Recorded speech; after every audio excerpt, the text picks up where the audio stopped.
नासिक और त्र्यंबकेश्वर में जो कुंभ मेला संपन्न होगा, आज उसके लोगों का अनावरण किया गया और जो हमारे 13 प्रमुख अखाड़े हैं उन सभी अखाड़ों के प्रमुखों के साथ, साधु महंतों के साथ एक बैठक संपन्न हुई।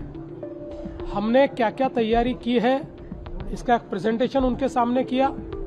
उनकी अपेक्षाएं क्या है वो उन्होंने हमें बताया, उसको पूर्ण करने का हमने आश्वासन दिया और अखाड़ों के साथ, साधु महंतों के साथ एक भव्य और दिव्य इस प्रकार का कुंभ मेला संपन्न करने का प्रयास हम लोग कर रहे हैं। नीट का जो पेपर लीक हुआ था उस मामले में नासिक से एक आरोपी को गिरफ्तार किया गया है, कैसे देख रहे हैं इस पूरे नीट मामले को? देखिए, इसमें सीबीआई जांच कर रही है। सीबीआई को पूरा साथ हमारी पुलिस देगी और मैं भारत सरकार का और विशेष रूप से जो नीट कंडक्ट करने वाली हमारी बॉडी है उसका आभार व्यक्त करना चाहता हूं कि उन्होंने इसको गंभीरता से लिया, क्योंकि हमारे जो बच्चे हैं वो इतनी पढ़ाई करते हैं और कोई पेपर लीक करे ये बात बिल्कुल गलत है।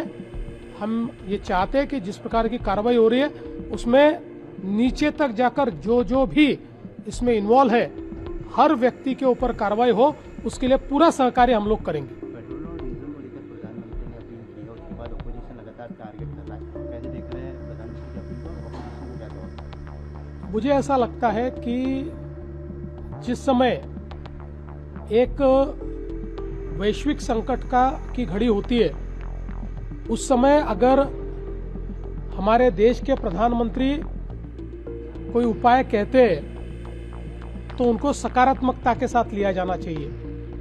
हम लोग देख रहे हैं कि दुनिया के कई देशों की परिस्थिति बहुत खराब है।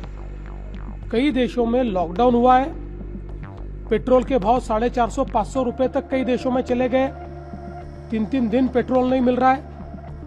एक वैश्विक संकट की घड़ी में देश की अर्थव्यवस्था पटरी पर रहे, देश के सामने संकट निर्माण न हो, इस दृष्टि से कोई उपाय अगर प्रधानमंत्री जी बताते हैं, अगर अपोजिशन उन उपायों को अमल में नहीं लाना चाहता तो कम से कम उसका मजाक न उड़ाए।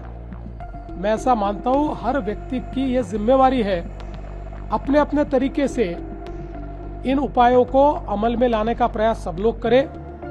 हम लोगों ने भी, महाराष्ट्र सरकार ने, चाहे वो हमारे सिक्योरिटी का मामला हो, जो सिक्योरिटी के कॉन्वॉय होते हैं, जो विदेश यात्रा के मामले हो, या अलग अलग प्रकार से जहां पर देश का जो फॉरेन एक्सचेंज है वो जिन चीजों में खर्चा होता है उन चीजों का कम से कम इस्तेमाल कैसा हो, इस प्रकार का प्रयास हम लोग कर रहे हैं। इसके बारे में एक बैठक भी मैंने बुलाई है और निश्चित रूप से प्रधानमंत्री जी ने जो संदेश देश के लिए दिया है उस दृष्टि से महाराष्ट्र भी काम करेगा।